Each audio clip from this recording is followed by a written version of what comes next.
নমস্কার বন্ধুরা, পম্পার কিচেনে আপনাদের সকলকে স্বাগত। আজকের আমি বেসন দিয়ে দুর্দান্ত স্বাদের একটা রেসিপি আপনাদের সাথে শেয়ার করব। সামান্য কয়েকটা ঘরোয়া উপকরণ দিয়ে বানানো এই রেসিপিটা আমার মতো একবার বানিয়ে দেখবেন। একবার খেলে দেখবেন আপনাদের বারবার বানাতে ইচ্ছা করবে। বাচ্চা থেকে বড়, আশা করছি সবাই ভীষণ পছন্দ করবে আর খুব মজা করে খাবে। তাহলে চলুন দেরি না করে একদম ইউনিক পদ্ধতিতে আজকের এই বেসনের রেসিপিটা দেখে নেওয়া যাক।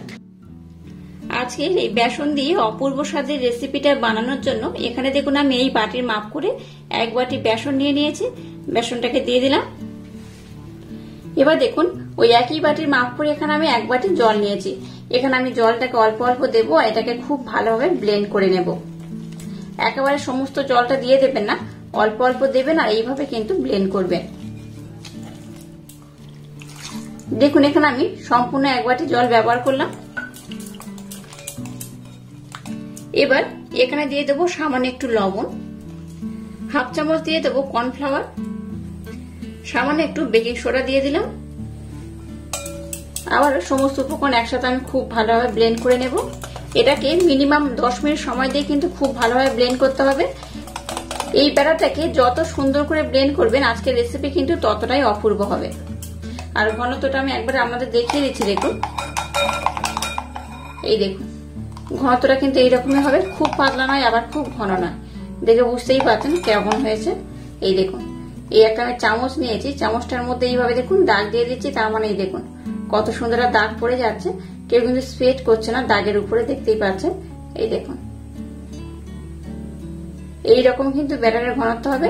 তার মানে বুঝতেই পারছেন আমি যে বাটিটা নিয়েছি এই বাটির মাপ করে আমি এক বাটি বেসন আর এক বাটি জল নিয়েছি। আপনারা যে পাত্র নেবেন সেই পাত্রে মাপ করে যতটা বেসন নেবেন ঠিক ততটাই কিন্তু জল নেবেন।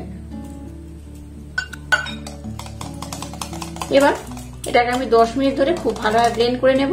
10 মিনিট এটাকে ব্লেন্ড করার পর দেখবেন এই ব্যাটারটার কালার অনেকটা চেঞ্জ হয়ে যাবে। তো যাই হোক 10 মিনিট পর আমি আবার ফিরে আসছি। 10 মিনিট সময় দিয়ে এটাকে আমি খুব ভালোভাবে ব্লেন্ড করে নিয়েছি। এবার দেখুন এরকম একটা আমি গ্লাস নিয়ে নিলাম। এই গ্লাসের মধ্যে ব্যাটারটাকে আমি ঢেলে নেব। এবার দেখুন গ্যাসটাকে জেলে দিয়ে একটা কড়া বসিয়ে কড়ার মধ্যে তেল দিয়ে তেলটাকে আমি মিডিয়াম গরম করে নিয়েছি। এবার এরকম একটা আমি ছাঁকনি নিয়ে নিয়েছি, এর মধ্যে এই ব্যাটারটাকে আমি দিয়ে দেব। এইভাবে আলতোভাবে নাড়াচাড়া করবেন, দেখবেন অটোমেটিক কিন্তু এগুলো একদম বোঁদে যেমন হয় সেইভাবে কিন্তু ফুলে যাবে। এই দেখুন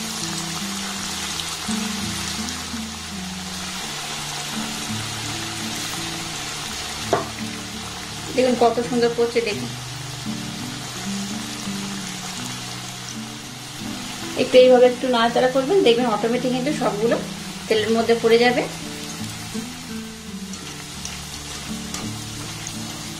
এবার এইভাবে একটু নাড়াচাড়া করবেন, দেখবেন এগুলো কিন্তু অটোমেটিক ভাজা হয়ে যাবে। এগুলোকে একটু লাল লাল করে ভাজতে হবে।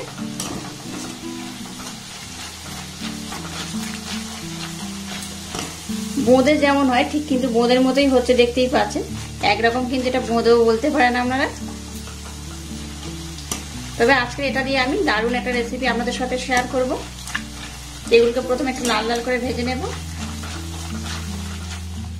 দেখুন এগুলোকে আমি খুব সুন্দর কালার করে ভেজে নিয়েছি। এবার এগুলোকে আমি এইভাবে উঠিয়ে নেব, তেলটাকে একটু ভালোভাবে ঝরিয়ে নেব। যেহেতু এর মধ্যে একটু কর্নফ্লাওয়ার দিয়েছি তাই এটা কিন্তু বেশ মুচমুচে হয়, আওয়াজটা শুনে বুঝতেই পারছেন। একইভাবে আবার আমি দিয়ে দেব।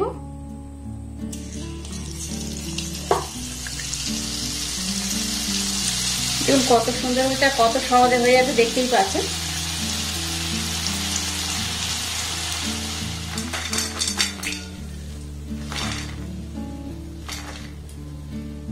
দেখুন সবগুলোকে আমার এই ভাজা হয়ে গেল।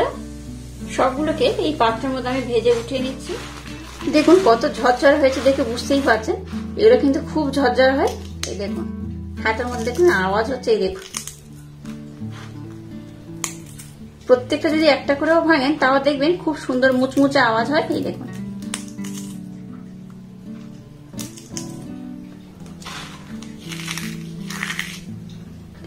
অবশ্যই আমার মতো একবার হলো এইভাবে ট্রাই করবেন, আশা করছি আপনাদের ভীষণ ভালো লাগবে। চলুন এবার নেক্সট স্টেপ আপনাদের সাথে শেয়ার করা যাক।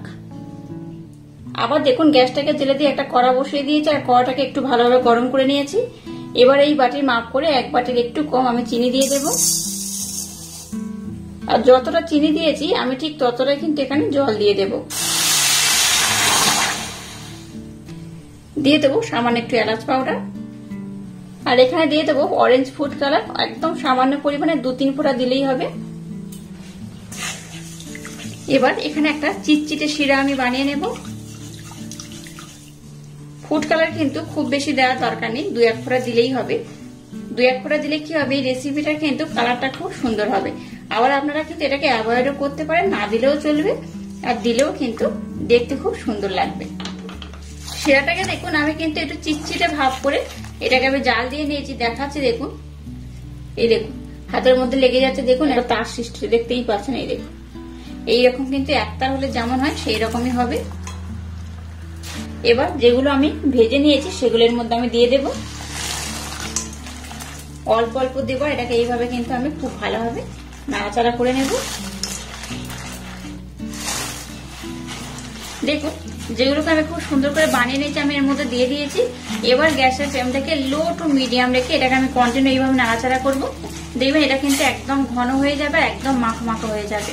সেই পর্যায়ে কিন্তু গ্যাসটাকে বন্ধ করতে হবে।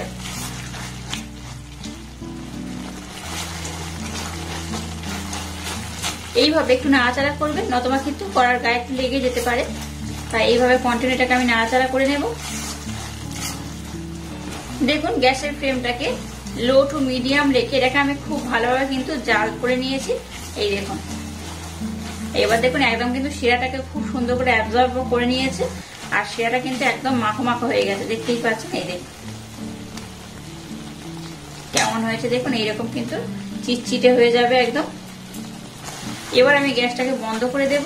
গ্যাসটাকে বন্ধ করে দিয়ে এটাকে একটু হালকা ঠান্ডা করে নেব। একদম কিন্তু খুব বেশি ঠান্ডা করা যাবে না, একটু হালকা ঠান্ডা করে নেব। তারপর আমি নেক্সট স্টেপ আপনাদের সাথে শেয়ার করব। এবার এই মিশ্রণটাকে আমি পাত্রের মধ্যে ঢেলে নেব।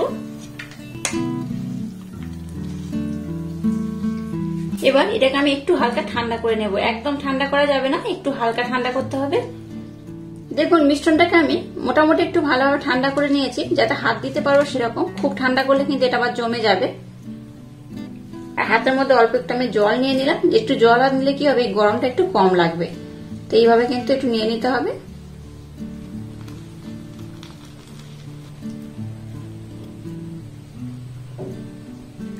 এইভাবে এটাকে হাতের মাধ্যমে গোল করে নিতে হবে।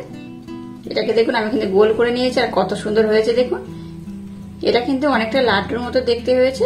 ইউনিক স্টাইলে একটা মিষ্টি রেসিপি আজ আমি আপনাদের সাথে শেয়ার করছি, আশা করছি আপনাদের ভীষণ ভালো লাগবে। আর দেখুন বেশ কতটা টাইট হয়ে গেছে। এইভাবে আমি সবগুলোকে বানিয়ে নেব। আর এখান থেকে আমি খানিকটা নিয়ে নেব, একটু ছোট বড় যার যেমন পছন্দ সেইভাবে কিন্তু নিলেও হবে। দেখলেন তো এটা চিটচিটে ভাব কিন্তু চলে এসছে। আর এটাকে এইভাবে কিন্তু একটু চাপ দিয়ে দিয়ে গোল করে নেব। দেখুন কত সুন্দর হচ্ছে, এগুলো কিন্তু ভীষণ খেতে ভালো লাগে। এইভাবে অবশ্যই একবার ট্রাই করবেন। আর এই একইভাবে কিন্তু সবগুলোকে আমি খুব সুন্দর করে প্রথমে বানিয়ে নেব।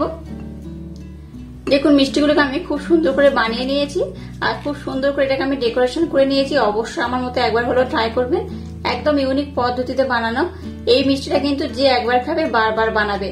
সামান্য কয়েকটা ঘরোয়া উপকরণ দিয়ে খুব কম সময়ে কিন্তু এটা বানিয়ে নিতে পারেন। একবার না বানিয়ে খেলে আপনারা বিশ্বাসই করতে পারবেন না এই মিষ্টিটা কতটা টেস্টি হয়, কতটা সুন্দর হয়। আর আজকের এই ইউনিক স্টাইলে মিষ্টি রেসিপি যদি আপনাদের ভালো লাগে তাহলে চ্যানেলটাকে লাইক, শেয়ার, কমেন্ট এবং সাবস্ক্রাইব করবেন আর পাশে থাকা বেল আইকনটা প্রেস করে দেবেন। তাহলে টাটা, আবার দেখা হচ্ছে নতুন কোনো রেসিপি নিয়ে।